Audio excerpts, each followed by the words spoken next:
Adam here from Kirkwood Experimental Racing Development. In front of you, you see my Accelerate Prodigy World GTR. A lot of the things I've been working on have been to improve my experiences with the car. The first thing I've been starting to address was the damping rods and the pivot that works with the damping rods. What I have done is I have increased the length of the damping rods as well as I made them much more robust, hopefully more robust, as well as I lowered the pivot point so that it would clear these carbon fiber plates. Myself included, I've broken quite a number of these, I think at least 6 of these before I kind of shelved the car. I think one of the main reasons why it's actually been breaking upon looking at the car more is that if the car is driven obviously smoothly by a very good driver like Josh, who he's not going to crash, it's not going to hit the extreme limits of its full suspension travel. Myself, I am your average driver. I can get around the track fairly clean here and there, but most times I run, I'm hitting a board or two. Now, I broke this car, those rods, as well as these pivot pins, without even hitting a board or anything. It was just actually because the back pod was hopping. Like I would have an issue where the back was hopping like this while I'm going around the corner.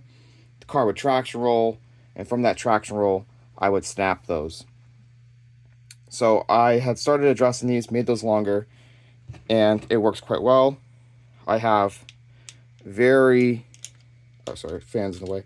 I got a lot of droop that is available to me while still having full rotation.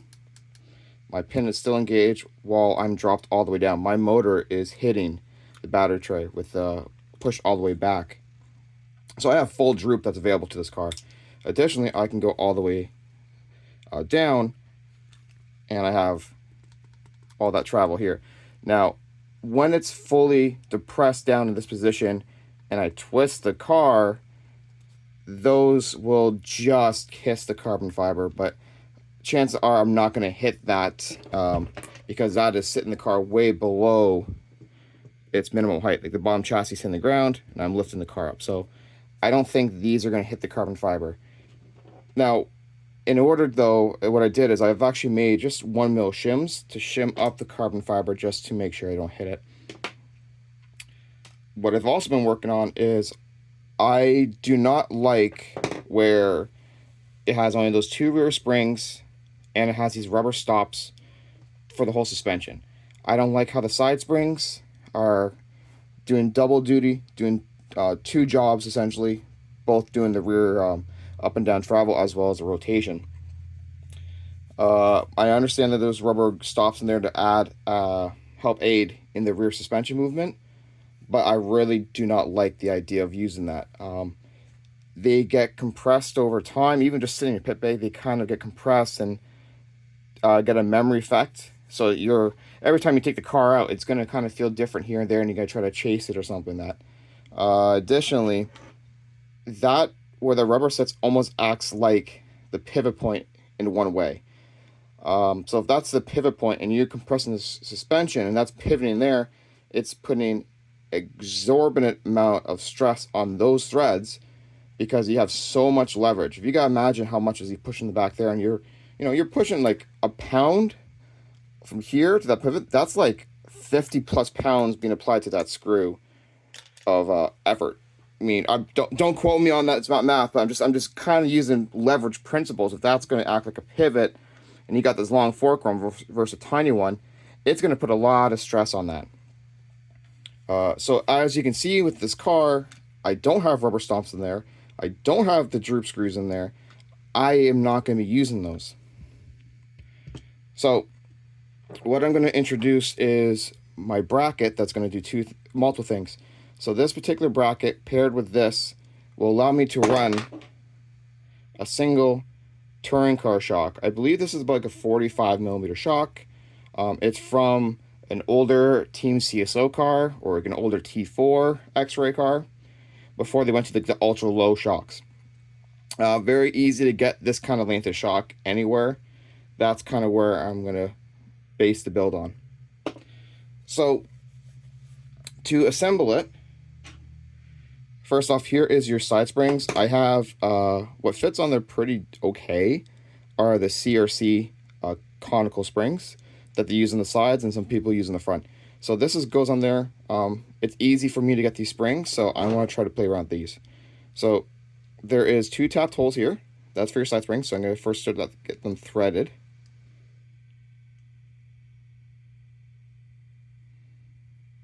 Okay.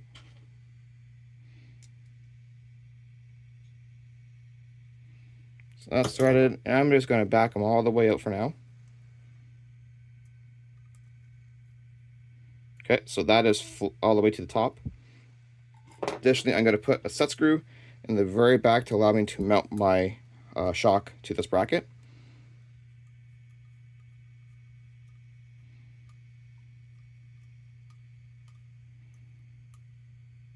Okay, so I got a set screw sitting here. All right, these 2 pockets here are allowing me to mount my fan. They are tilted back at 7.5 degrees so that it clears this carbon fiber ear. So with that assembled, we're going to adjust the back piece. This lower back piece goes in the very back of your rear pod. This allows you to mount your rear, the bottom part of the shock.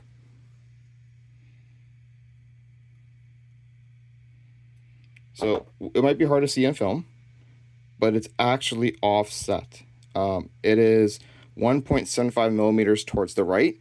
That is because your rear pod is actually not symmetrical, and it needs to be shifted over to make it the shock in line. So this is installed by 2 screws, the same way as how your carbon fiber brace for your fan mount. That's why the fan mount's here now, because I've lost the fan mount. So this gets screwed on to the very back. I'm doing my best to kind of keep this all on camera. Just got my phone set up as my camera. Very crude setup right now for filming this.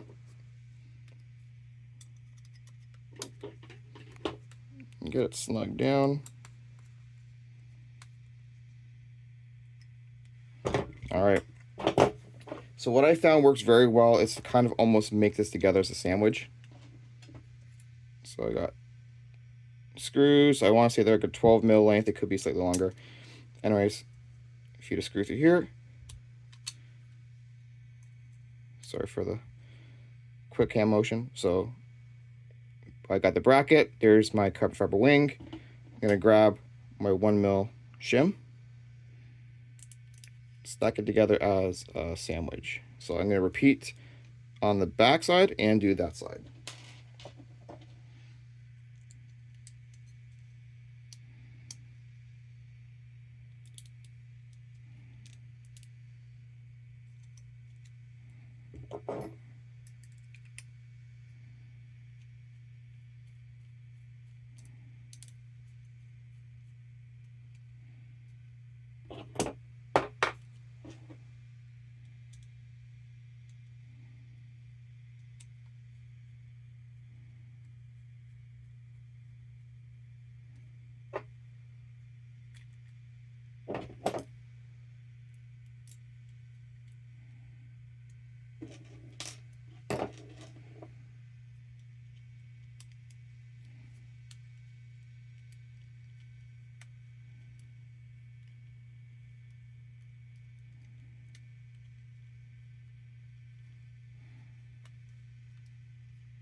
Okay, so there's all my screws. Fan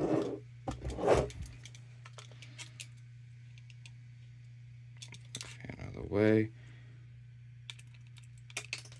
Darn it.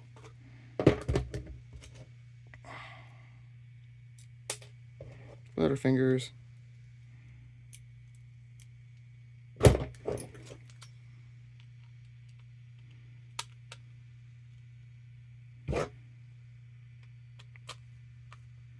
Just gonna get them started.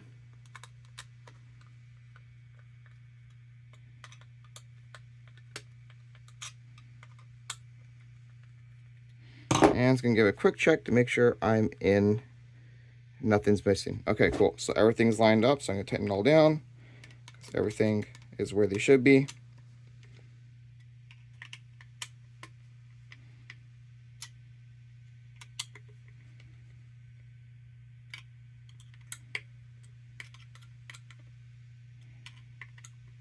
Okay, so that's in place. So as you can see, these little perches allow me to mount spring, and they rest right in the purple dot, which does not take any effect to the up and down motion. It's only on the roll. So only the roll is affected.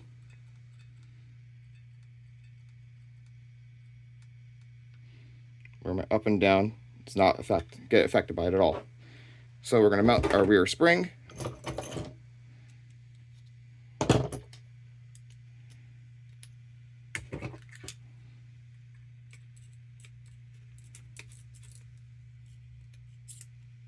So I can rotate this all the way around, all the way around, so I can swap my spring out really simple.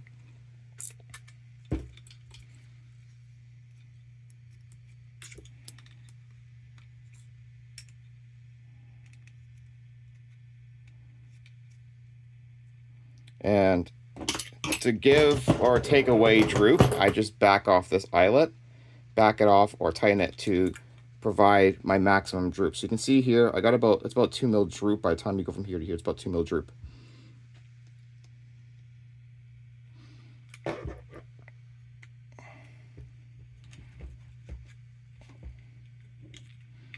gonna rest it off the side for now.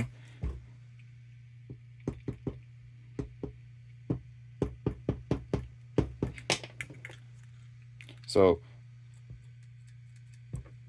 I can rotate my pod, and this spring does not take any effect or influence to the rotation.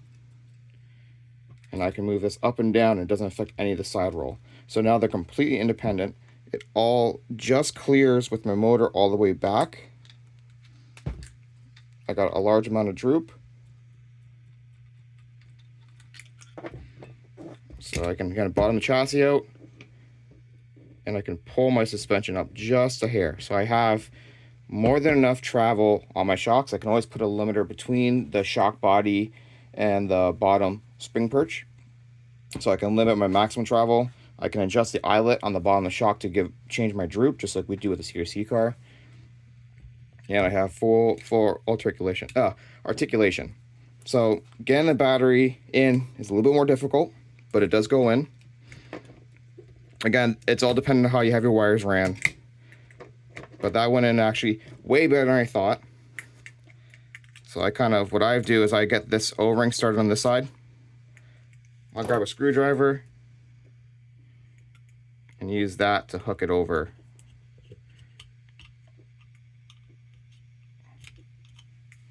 Like such. My fan will just get screwed right back onto here.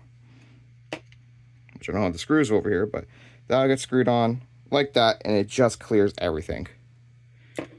So that is my modifications I've been doing to my car. I hope to get it tested this weekend or this Sunday. We'll see how it does. I'm excited to try it. Thanks for checking out this video. I know it's a little bit long. I just wanted to show you how it went together with this part, because it could be a little bit complicated. Anyways, thanks. Bye.